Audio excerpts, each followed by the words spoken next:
Сәлеметсіздер ме? Бүгін сіздермен сүйкімді тоқаштардың рецептісімен бөлісетін боламын.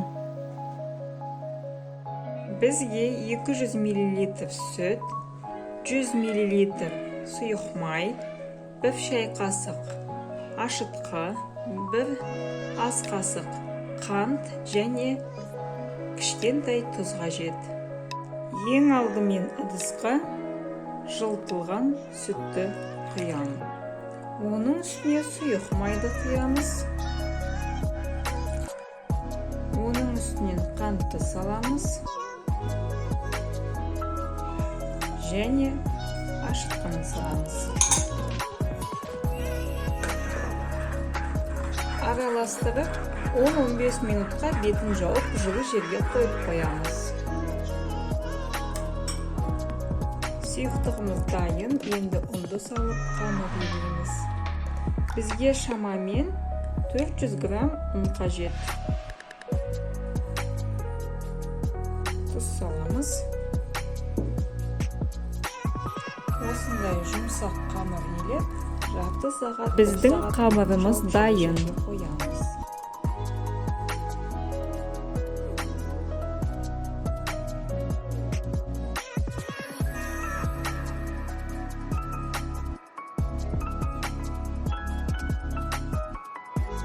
Дайын болған қамырды алып, осылайынан 10-12 бөлшекке бөлеміз. Одан кейін оны жайып, ортасына қант саламыз.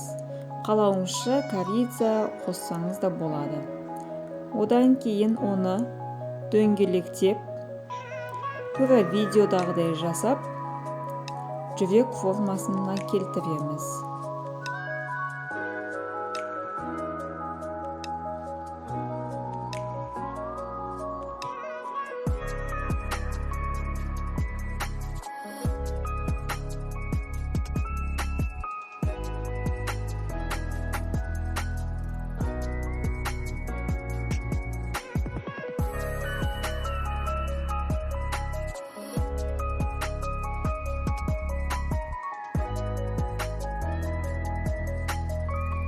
Біздің жүрек формасына булочкаларымыз дайын. Дәл осы күйінде 20-25 минут бетін жауып қойып қоямыз. Біз 20 минут күтті. Бетіне жұмыртқаның сарысын жағамыз. Көтерілді. Сүйкімді булочкаларымызды 160 градуста қызып тұрған духовкаға саламыз. Пісу уақыты 35-40 минут. Рецепт бойынша жасап көріңіздер, барлықтарыңызға ас болсын.